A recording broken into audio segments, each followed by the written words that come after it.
Yeah, so I'll be talking about tracking neurons across days with high-density probes. So high-density probes could be neuropixel probes, but also any other kind of high-density probe where you know the geometry. So I just want to highlight that this obviously is not just my work. It's in collaboration with Celian, actually, and also Julie, who you've seen before, Sam, who made a Python version, and a lot of other people from the Kenneth Harris and Matteo Carandini lab. And of course, thanks to our funders, this was possible.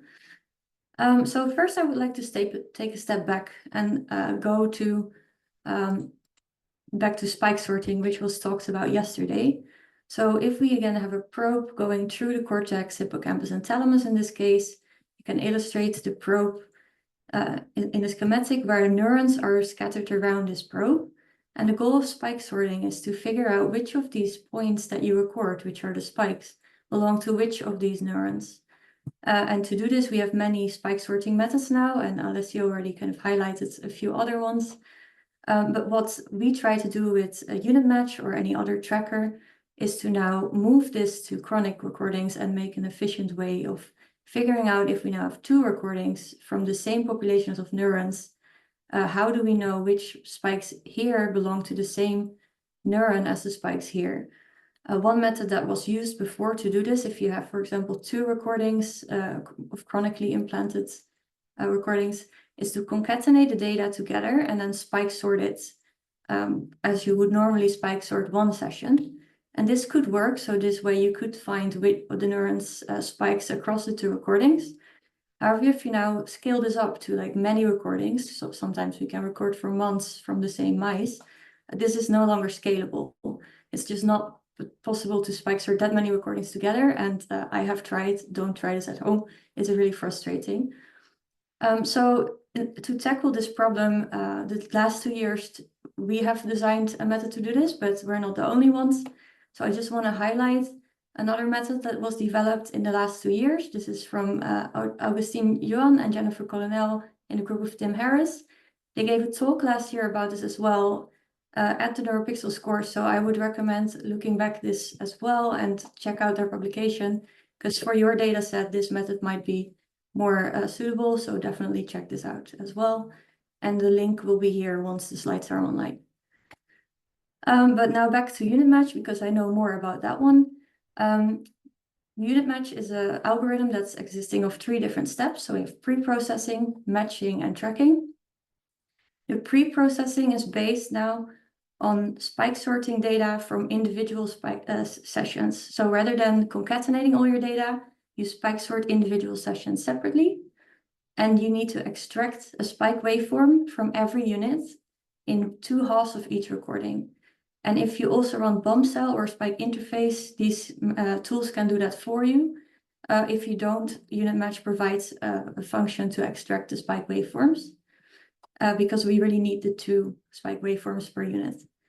Then the matching itself consists of 5 steps. So we have the waveform parameter extraction, comparing these parameters between neuron pairs, identifying putative matches. We do some kind of very coarse drift correction because sometimes the probe shifts a little bit between recordings. And then we repeat the similarity scores for those that are affected by that and do a second iteration where we build a naive Bayes classifier to go from the putative matches to like probabilities of every pair of neurons we find being a match, yes or no.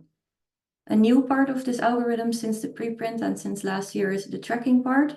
So if you're going to zone out during the matching, you might want to come back for the tracking. I'll try to shout a little bit when that happens. So first, the matching algorithm. We first look at, here is a NeuroPixels probes again with different recording sites. And what you see here is the waveform, the average waveform of 1 example unit projected on each of these recording sites. And you can probably appreciate that this neuron is particularly seen on this specific recording site with a certain amplitude, and that the amplitude then decays the further away you go from this maximum recording site. And this is called spatial decay. Now we only take channels into account where 10% of the amplitude is left. So for this neuron, we consider these black recording sites to compute the weighted average waveform of this neuron and the weighted average amplitude. So all these things in green are actually parameters we're using later. We also consider the centroid trajectory. And what this means is we have a weighted average waveform. This is the temporal waveform. And now we can look for every time point within this waveform where the weighted position was. So from minus 0.2 to 0.5 milliseconds relative to the peak, we compute the weighted average position. And this is kind of equivalent to the action initial segment of a neuron starting an action potential, which then travels up or down. So this travel through space within a single waveform we can kind of follow thanks to the high density channel map. And we extract different things, the centroid trajectory itself, the average position, travel distance, and travel direction from this trajectory. Then we will compare these parameters for different pairs of neurons.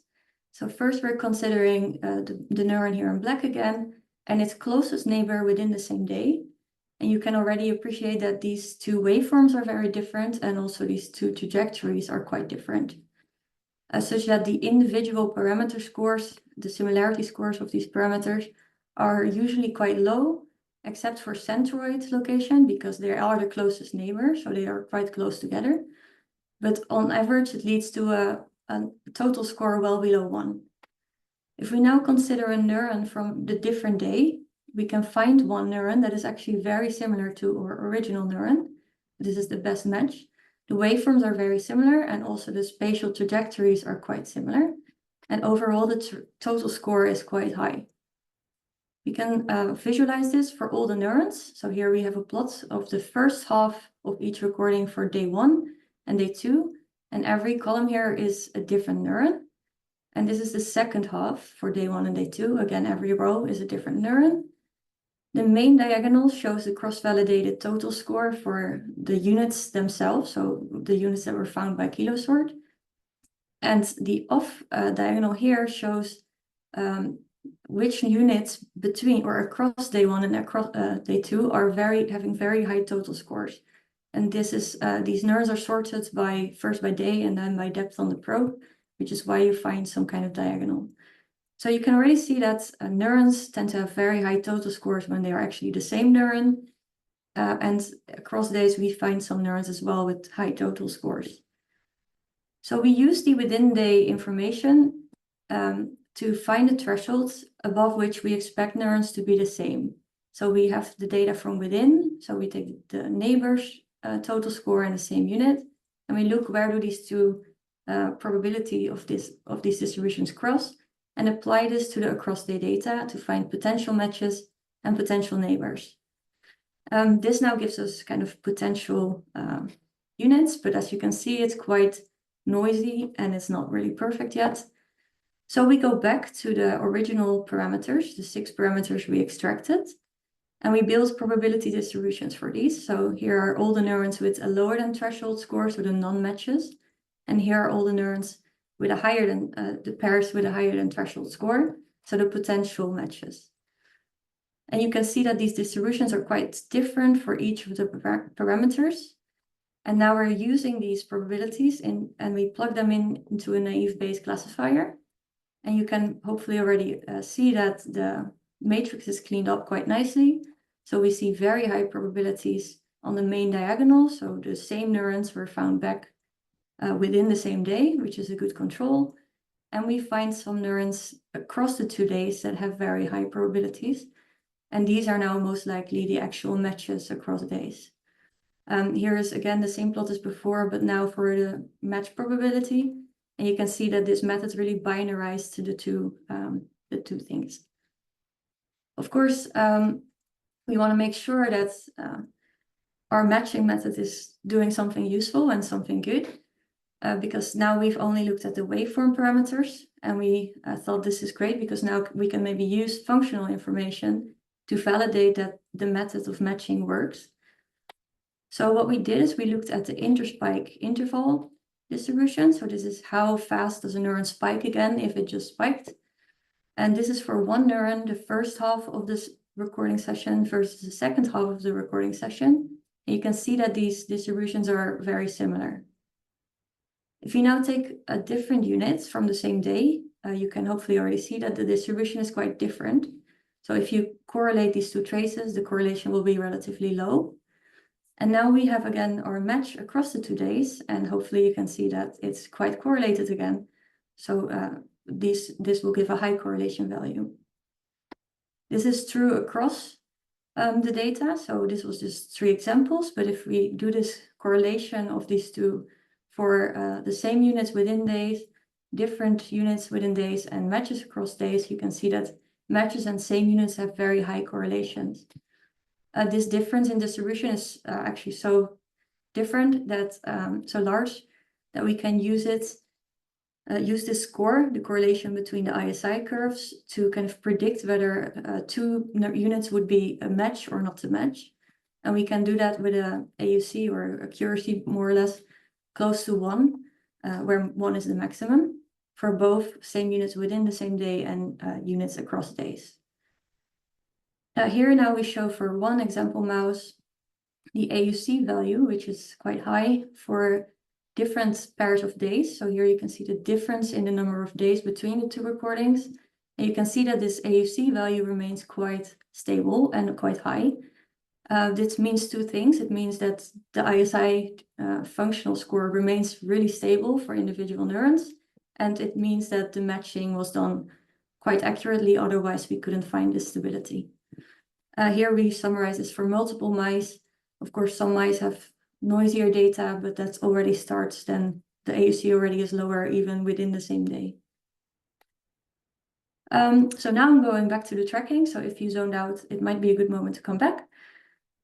So this was just an example of 2 days that I showed you earlier, but in reality, we're going to have many, many recordings. In this case, I'm illustrating 22 recordings of the same mouse with the same probe. So instead of 1 diagonal and 1 off diagonal, you're going to end up with a probability matrix with 1 main diagonal and many different off diagonals, hopefully, if you find any matches. But what we want to do with this data is we want to know if I have a unit, is it the same unit in day 2, day 3, day 4, day 5, etc. So you want to give the units an identity, which is unique across your entire recordings, across all your recordings. So to do this, we added a tracking module to UnitMatch, and I briefly explain what we do. So we first sort all the pairs of units we have based on their match probability. So here you can see the sorting number for 4 example neurons from 3 different recordings. And what we then do is we go sequentially through this data. So we check, okay, the first neuron clearly has a very high probability, so this must be the same neuron, so we give it a certain identity. Now we go to this connection, because it's the second highest, and we ask this neuron is clearly the same as this neuron, because it's 0.8, so we're adding it as a unique identifier to the same group of neurons. Then the third connection here is 0.6, which is higher than 0.5, which is kind of the threshold for 2 neurons being a match. However, on the same day, this neuron was already added to this group of neurons with a high probability. And this connection here is only 0.4, which is below the threshold. So basically this within day connection is preventing this neuron to join this unique identifier. So this algorithm now will group these 3 neurons as one identifier and this neuron to be a separate one. We've designed 2 different algorithms, one more liberal and one more conservative. And this one was kind of the best throughout, so we recommend using this one. So what you then end up with is, this is a snippet of a neuropixels probe with multiple neurons on top of it. And you can see for the reference day, we have many neurons. We can go back in time and forward in time. And you can see that some of these neurons will only have appeared later throughout the recordings, and some will disappear throughout recordings. There might be days where there's not many neurons at all because it's a noisy session, or maybe the experiment was slightly different, so neurons might disappear. But with this tracking algorithm, we can actually find them back if they reappear. So this is why we think this method works better than a purely sequential method. Now I show the Here I show for this one data set with 22 recordings, all the neurons, the unique neurons we found, and their presence in each of the recordings. So this kind of shows you that there will be many neurons that are only present in one of the recordings, but there will also be some neurons that will be present kind of throughout many recordings. And we quantified the chance of tracking a neuron based on the number of days in between the recordings. And please note that for each of these points, there is a different number of data sets. Even within the same day, the chance of tracking a neuron is only just below 0.6%. And this is, for example, due to if you have a recording session in one rig and then you put the mouse in a completely different rig, maybe head fixed versus freely moving, different neurons might be active. So perhaps you won't even see the same neurons firing. And if they don't fire, they will not be picked up. We can also see an asymmetry between points in the future versus points in the past. And this kind of shows that overall we will lose neurons more than that we gain them, but it's not super asymmetric, so it's also not a big issue. And I think interestingly, we can still track the same neurons at either 20% or 10%, depending on whether you look in the future or in the past, that were found like more than 200 days ago. So yeah, we think this is really nice if you do long-term studies like development or Alzheimer research, that kind of stuff. I ran out of time, so I just want to mention only that we did look at a task where functional activity was supposed to change as a function of conditioning to certain stimuli. And we can actually look at individual neurons that change. So it's not like we only find matches when functional activity is stable if it's not supposed to be stable, if that makes sense. So you can use it for both checking stability of functional activity and instability. Yeah, I just want to close with the assignments. So on the main assignment branch from IBL, there will be an assignment to match neurons across days. Hopefully it's clear, but otherwise we will be online on Slack if things fail or don't work. There is also a MATLAB version, but we decided to make the assignment in Python because it's probably more easy to get it installed. And the GUI is also just nicer in Python. One thing I want to add is that if you think this is not for me because I'm not doing chronic recordings, you can also use UnitMatch to match neurons within recordings. So for example, if you've oversplit neurons, it might help you to find units that should be merged. So maybe if you have a data set to try this on, feel free to do so. And that was it.